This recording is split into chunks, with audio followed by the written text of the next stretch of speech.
Hello. This will be a set of videos narrating the World of Warcraft Chronicles. There are others out there, I realise. However, nearly all that I've seen have been with people's opinions and commentary.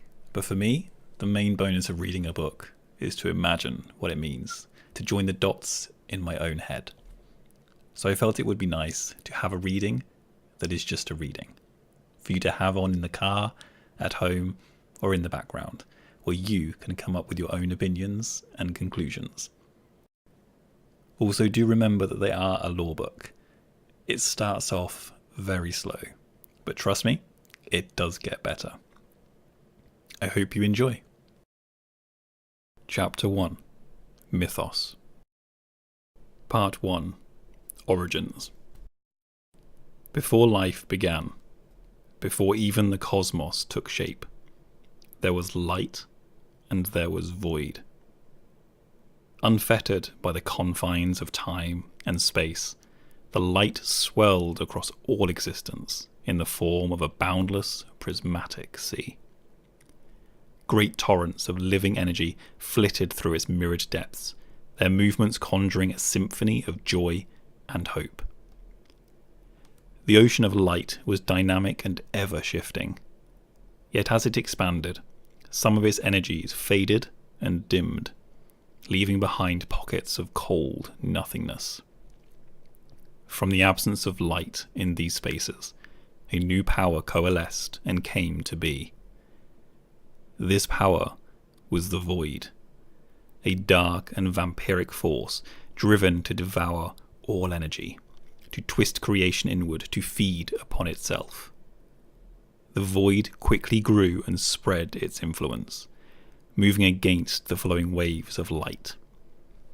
The mounting tension between these two opposing yet inseparable energies eventually ignited a series of catastrophic explosions, rupturing the fabric of creation and birthing a new realm into existence. In that moment, the physical universe was born.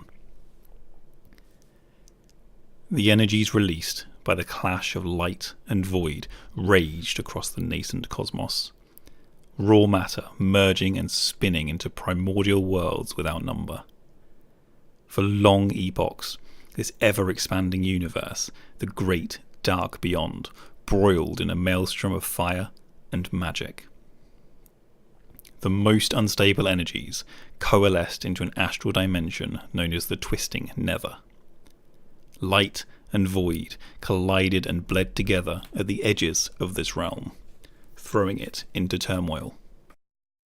Although tangentially linked to the great dark beyond, the Twisting Nether existed outside the borders of the physical universe. Even so, the Twisting Nether's volatile energies would occasionally tear through the veil of the great dark, flooding into reality and warping creation. The cataclysmic birth of the cosmos also flung shards of light throughout reality. These shards suffused the matter of myriad worlds with the spark of life, giving rise to creatures of wondrous and terrible diversity. The most common forms of life to appear were the elemental spirits, primordial beings of air, fire, water, and earth. These creatures were native to nearly every physical world. Many of them revelled in the turmoil that held sway over the early ages of creation. Occasionally, clouds of fractured light gathered and gave shape to beings of far greater power, of far greater potential. Among these were the Naru, benevolent creatures composed of scintillating holy energies. When they gazed out across the immeasurable universe, they saw a realm of limitless possibilities. The Naru vowed to use their mastery over holy magic to spread hope and nurture life wherever they could find it. Even more extraordinary than the Naru were the colossal titans. Their spirits, known as world souls, formed deep within the fiery core of a small number of worlds. For ages, these nascent titans slumbered, their energies suffusing the celestial bodies they inhabited. When the titans finally awoke, they did so as living worlds. Cosmic winds howled across their gigantic forms, bodies shrouded in a cloak of stardust, skin crisscrossed with silvery mountain peaks, and oceans shimmering with latent magic. With eyes that shone like brilliant stars, they observed the fledgling cosmos and became enraptured by its mysteries. Whereas the Naru set out to safeguard life, the Titans embarked on a different journey. They wandered the distant corners of the Great Dark, searching for others of their kind.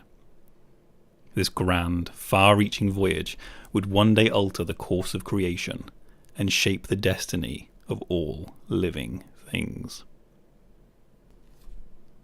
Part 2. The Titans and the Ordering of the Universe. No one knows when or why the first Titan awoke, but legends hold that his name was Aman'Thul. Though Aman'Thul was alone, he knew in his heart that others of his kind must exist. Thus, he explored the worlds of the Great Dark beyond, intent on finding more Titans. His quest was arduous and lonely, but it was ultimately fulfilling. In time, he discovered other nascent world souls.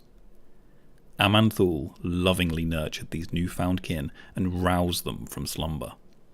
Those who awakened devoted themselves to his noble search. Aman'Thul and his siblings later became known as the Pantheon. They were benevolent by nature, creatures aligned with order and stability. The Pantheon possessed a natural affinity to the latent magic in the universe. Fully aware of their incredible power, they bound themselves to a code of temperance towards the civilizations they encountered, even those of the unruly elemental spirits. The Titans of the Pantheon came to realize that order was crucial to finding others of their kind. On each world they encountered, they employed techniques to ascertain whether a world soul was present. The Pantheon would first pacify the world's raging elemental populations. Then they would reshape the world, forming great mountains, fathomless seas, and roiling skies. Lastly, the Titans would seed myriad life forms across all the newly ordered worlds. In doing so, the Pantheon hoped to call forth the world soul and help bring it to maturity. Most of the time, however, the worlds visited by the Titans proved inert. The Pantheon vowed to maintain and protect all of these worlds, even those that did not contain a slumbering spirit. To do so, they empowered primitive life forms to uphold the integrity of their ordered worlds. The Pantheon also embedded colossal machines in the surface of the worlds that they had shaped. Through these devices, the Titans could monitor their worlds and purge them of life should their evolutionary paths succumb to disorder. To aid the Pantheon, Aman'Thul called upon a mysterious race known as the Constellar. These celestial beings observed the many worlds ordered by the Titans, staying vigilant for any sign of instability. When it was necessary, the Constellar could initiate a fail-safe procedure to scour life from a world in the hopes of resetting its evolutionary process. Over the ages, the Pantheon discovered fewer and fewer world souls. Yet they remained undaunted. They knew that the universe was vast beyond measure, and even after epochs of exploring the stars, they had only plumbed but a small corner of creation. Unbeknownst to the Titans, malign forces were also hard at work in the distant reaches of the Great Dark. It's time to break the fourth wall now, because next up we have a snippet of information. These are throughout all of the books, and they serve to add a little bit of information to what's going on. However, they're not actually part of the story directly, so I'll read these separately. And in this instance, we have the list of Pantheon members and their, I guess you can call them their titles. So we have 7 members of the Pantheon. The first one is Aman'Thul, and he is the High Father of the Pantheon. Next is Sargeras, defender of the Pantheon. Aggramar, lieutenant of the great Sargeras. Ionar is the Lifebinder. Khazgoroth, who is shaper and forger of worlds. Norgannon, keeper of celestial magics and lore. And finally we have Golganeth, lord of the skies and roaring oceans. Part 3. The Void Lords and the Birth of the Old Gods. From the moment the cosmos came to be, dark spirits within the void sought to twist reality into a realm of eternal torment. These entities were known as the Void Lords, and they had long watched the Pantheon and their journey from world to world. Envious of their power, the Void Lords sought to corrupt one of the world-shaping titans into an instrument of their will. To achieve this goal, the Void Lords struggled to manifest in the physical universe. As they did so, their energy seeped into reality, warping some of the unsuspecting denizens of creation. Yet the noble and virtuous titans proved impervious to this insidious corruption. Eventually, the Void Lords moved to exert their influence over a titan in its most vulnerable state, before it had awakened. The Void Lords did not know which worlds contained slumbering titan spirits. Thus, they pooled their power and hurled dark creatures throughout the physical universe, hoping some would smash into a world soul.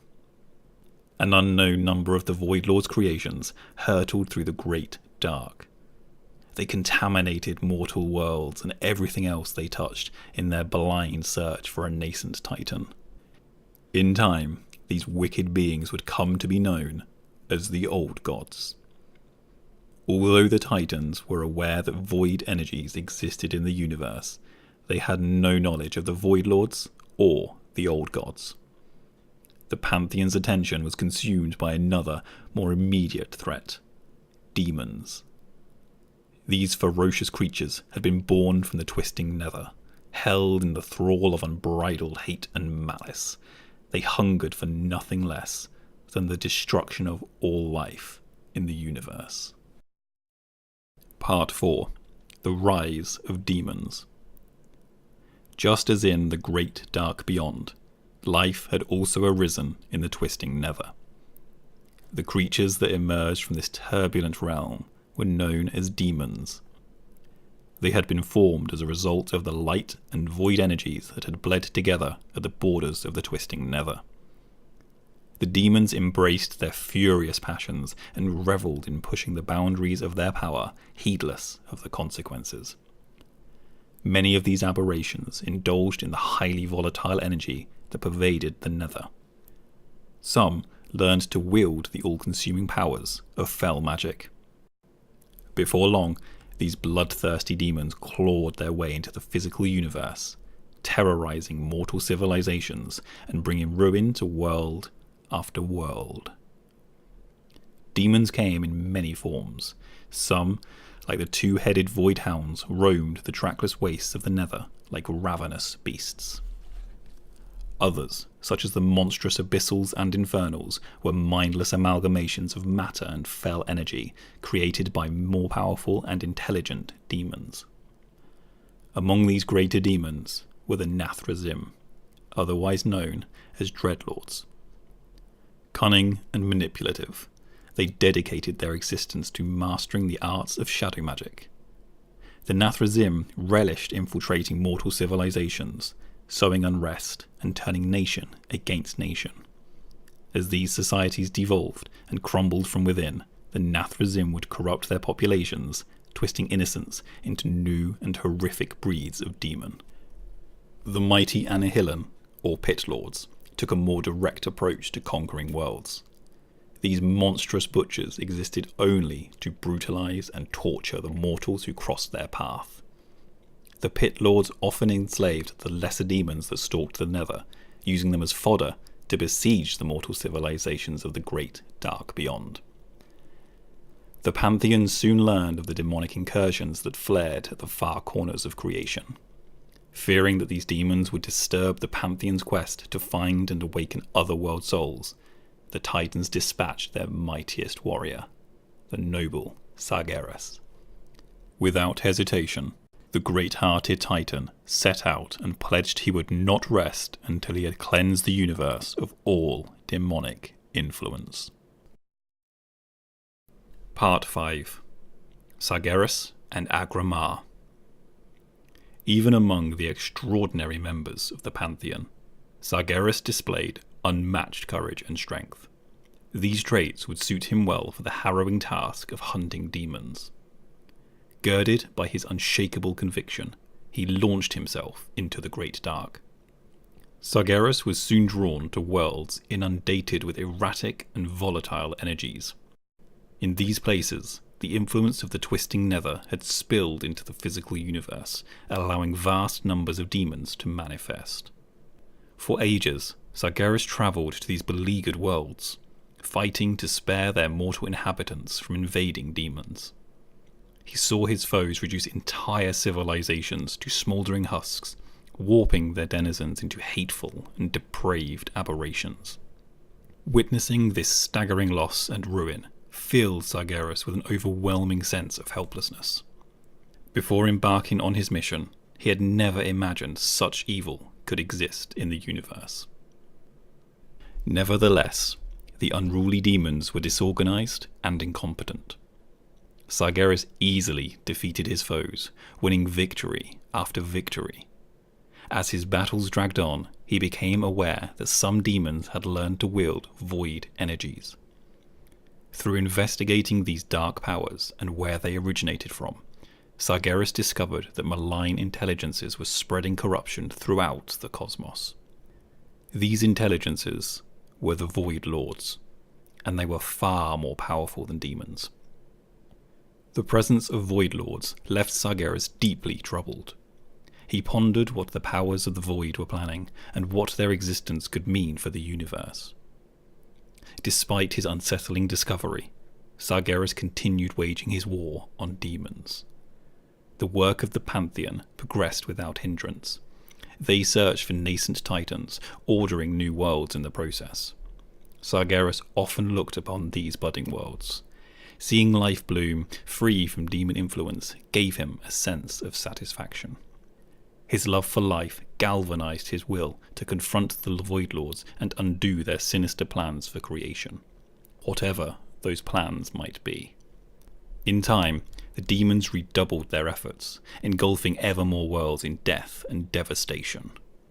To Sargeras' dismay, he realized that he had fought many of these demons before. After he had defeated them in the physical universe, their spirits had simply returned to the twisting nether.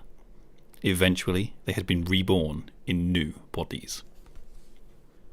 The only way to kill demons permanently was to slay them in the nether, or in areas of the Great Dark saturated with that volatile realm's energies. Sargeras, however, was yet unaware of this fact. He knew only that his current tactics were ineffective. It was not enough to destroy his foes, he needed a means to contain them. Concerned about this development and the continued influx of demonic activity, the Pantheon sent another Titan to aid their champion.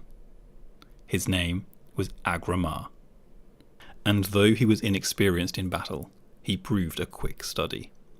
He earned Sargeras' admiration and became the Titan warrior's trusted lieutenant. For many millennia, they fought shoulder to shoulder, an impenetrable bulwark against the ravaging demonic onslaught. With Aggramar able to hold his own in battle, Sargeras had time to closely study the properties of the twisting nether and find a way to contain demons. Though he hadn't yet grasped the volatile realm's full scale, he had learned how to manipulate and shape some of its energies. Sargeras used this knowledge to forge a prison within the nether. Known as Mardum, the Plane of Banishment, it would act as an impregnable pocket dimension from which nothing could escape. No longer would demons be reborn after defeat. Now they would be contained within this prison, where they would languish for all eternity. As Aggramar and Sargeras continued their campaign, the prison overflowed with captive demons and their destructive fell energies. Soon, these energies became so great that they began tearing at the veil between the nether and the physical universe. The prison appeared in distant reaches of the Great Dark as a burning, verdant star. Sargeras' and Aggramar's valiant efforts soon brought peace to the cosmos. Demonic incursions would remain a constant threat to the Great Dark, but they became increasingly rare. The Titans' worlds prospered, and life, in all of its complexity, flourished. Part 6. The Will of the Void. As the Pantheon searched for slumbering world souls, Sargeras and Aggramar continued their hunt for errant demons. The two champions agreed that they could protect more worlds if they worked apart, only calling on each other for aid in times of dire need. Thus, they went their separate ways. It was during this epoch that Sargeras discovered the full horror of the Void Lord's plans. He was drawn to a remote corner of the Great Dark, where cold void energies radiated out from a black and desiccated world. There, Sargeras found enormous beings he had never seen, festering across the world's surface. These were the old gods, and they had embedded themselves in the world and shrouded it in a veil of void energies. With growing horror, Sargeras realized that this was not just any world. He heard the world soul dreaming within its core. But these were not the joyous dreams Sargeras recognized from other world souls. They were dark and horrific nightmares. The old god's tendrils had burrowed deep, enveloping the slumbering Titan's spirit in shadow. A conclave of Nathrazim had also discovered this black world. They came to dwell among the old gods, basking in their dark power. Sensing their evil, Sargeras captured and ruthlessly interrogated the Nathrazim. The broken demons revealed what they had learnt about the old gods and the intentions of the Void Lords. If the powers of the Void succeeded in corrupting a nascent Titan, it would awaken as an unspeakably dark creature. No power in creation, not even the Pantheon, could stand against it. In time, the warped Titan would consume all matter and energy in the universe, bringing every mote of existence under the Void Lord's will. Sargeras, the undefeated champion of the Titans, knew fear for the first time. It dawned on him that just as the Pantheon had been searching for world souls, so too had the Void Lords. Sargeras had never dreamed that void energies could so utterly consume a slumbering Titan. Yet the proof was right before his eyes. Rage and anguish burned through Sargeras' soul. He smote the Nathrazim with a single blow, his fury so great that he utterly obliterated the demon's forms. Sargeras turned his attention to the black world itself. His heart ached with sorrow, for he knew there was only one way to stop the Dark Titan from rising. With a heave of his blade, Sargeras split the world in two. The resultant explosion consumed the old gods and their energies, but it killed the nascent Titan as well. Sargeras immediately returned to the rest of the Pantheon and summoned Aggramar to his side. Before the gathered Titans, Sargeras recounted his discoveries. The other Pantheon members were stunned by what they had learned, but even more so by Sargeras' rash action. They chastised him for so needlessly killing one of their kin. Had he called on their aid, they argued, they could have purged the world soul of corruption. Although Sargeras tried to convince them that what he had done was necessary, he came to realize it was futile. The other Titans had not seen what he had seen. They would never understand why he had taken such drastic measures. Apart from Aggramar, the other Titans had no first-hand knowledge of the Void or demons. They could not fathom the depths of such malice and corruptive power. Heated arguments flared between Sargeras and the rest of the Pantheon concerning how best to deal with the threat posed by the Void Lords. Above all, Sargeras feared that if the old gods had corrupted one world soul, they might have corrupted many others as well. It might be too late to stop them. Sargeras expressed his growing fear that existence itself was already flawed, an idea that he had come to terms with following his encounter with the old gods. Only by burning away all of creation could the Titans stand a chance of thwarting the Void Lord's ultimate goal. In Sargeras' mind, even a lifeless universe was better than one dominated by the Void. Life had taken root in the cosmos once before. Perhaps after the physical universe was scoured of corruption, life would take root once again. This idea horrified the rest of the Pantheon. Ionar the Lifebinder reminded Sargeras that the Titans had sworn to protect living things whenever possible. Nothing could be so dire as to warrant systemic extinction. Even Aggramar stood against his mentor, arguing there must be another way to defeat the Void Lords. He urged Sargeras to abandon this dark plan and reason out another solution. Overcome with despair and feelings of betrayal, Sargeras stormed away from the other Titans. He knew full well that his kin would never see reason, and if they could not help him expel the Void Lord's corruption, then he would do it himself. This was the last time the Titans of the Pantheon would see him as one of their own.